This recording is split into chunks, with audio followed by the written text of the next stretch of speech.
What's up guys, MKBHD here, and welcome to the retail unboxing of the Samsung Galaxy Fold.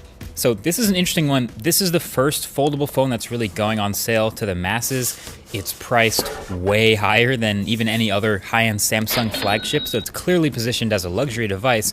And so while you're probably right that most people won't be buying this, some people will. So it's already on sale, it's pre-order.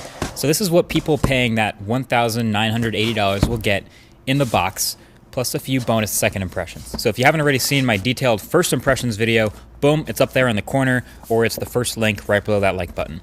So you're about to see a bunch of examples of Samsung trying really hard to make you feel like your money was well spent. So the presentation of the box, as you've seen, within a box, it's awesome, it's super extra. The thin box on the top is the phone, believe it or not, but we're gonna put that to the side for a second because you do get some other stuff. So in this pouch here at the top, there's a two-piece Kevlar case and a SIM card ejector tool, and we'll get back to that case in a minute.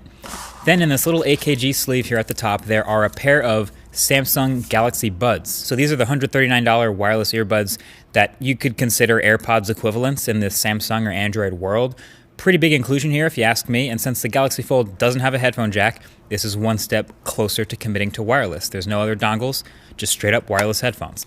Then there's also a fast charger and USB-C to full-size USB dongle in the box. And then on the other side in those boxes, there are more rubber tips for the Galaxy Buds and a USB-C to USB-A cable. And then that's it for accessories, which brings us back to this thin white box from the top. Just like the other box, it says Galaxy, but folded, so Galaxy Fold. And inside is the phone, folded flat. So that's why it's so thin.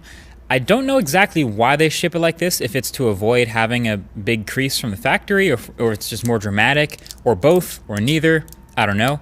But it ships flat. This is the black one. And then I'll shut up for a second so we can get the plastic off it.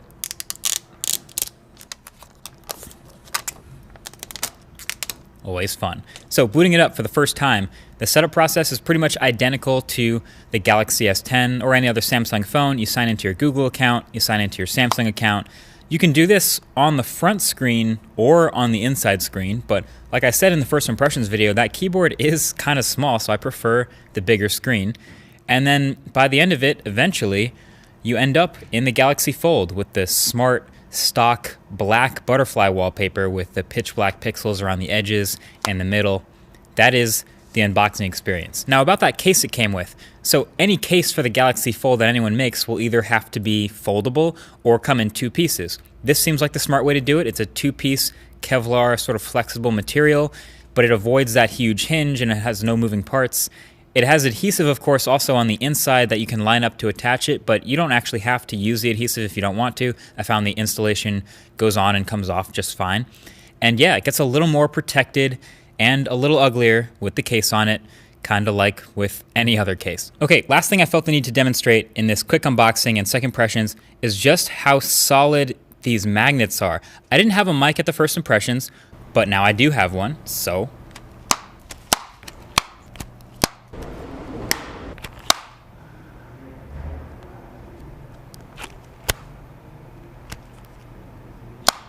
that is just super satisfying. Flip phones are back, and for good reason. So there's a magnet in each side of the Galaxy Fold, about 2/3 of the way down, as demonstrated by this magnet paper, my new favorite scientific observation tool.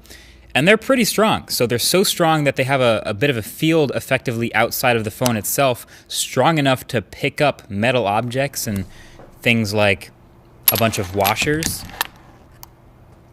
nails, or even whole bags of nails, keychains, and I even had a small wrench that worked, and an Apple Pencil, which of course has a piece of metal in it for the iPad's magnet, that worked, and a really, really big Allen key. It's made of metal, and it can pick it up. This magnet is for real.